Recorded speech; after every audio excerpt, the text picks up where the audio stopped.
In addition to that, the whistleblowers produced what they say is a Hunter Biden WhatsApp message saying, "I'm sitting here with my father, Joe Biden, and we would like to understand why the commitment made has not been fulfilled. I will make certain between the man sitting next to me and every person he knows and my ability to forever hold a grudge that you will regret not following my direction. I am sitting here waiting for the call with my father." That looks very damning. I should also note the date there, July 20th, 2017.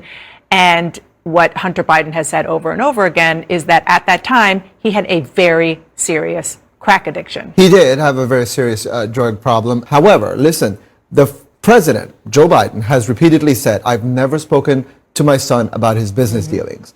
And so the question is, does this message show that Joe Biden was there? Was he actually sitting there? The agents, by the way, say they don't know. They don't know whether Joe Biden was actually there. But what they say is that they believe they were not permitted to fully explore this, to fully investigate all aspects of this. And this is where, of course, Republicans say, well, we'll do that. Yeah. September 22nd, 2019, Joe Biden, "I've never spoken to my son about his overseas business dealings." Okay, thank you so much for that.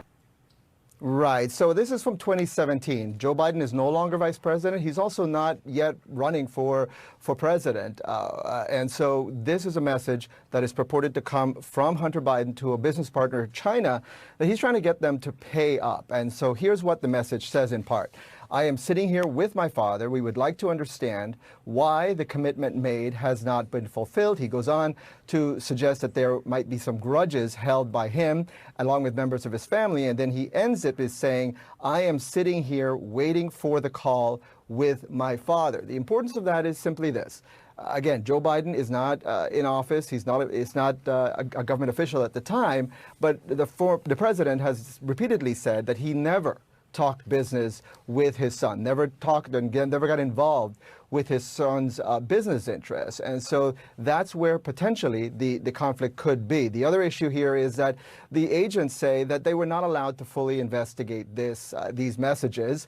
And, they don't know whether Joe Biden actually was sitting next to Hunter Biden when that message was sent. So there's so much questions that they believe were not fully answered as part of this investigation that they wish they could have gotten to the bottom of. Of course, Kate, you can bet that Republicans in Congress are going to spend a lot of time focusing on just that question in the months to come.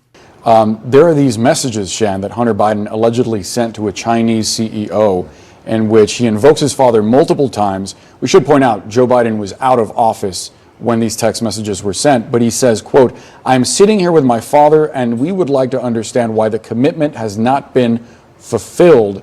It sounds like he's asking for money.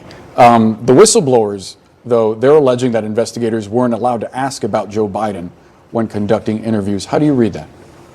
Well, even if that happened, I mean, the obvious question would be whether Joe Biden was there and whether he was part of this idea to put pressure on people. And then there's still a question of, is there something illegal about that?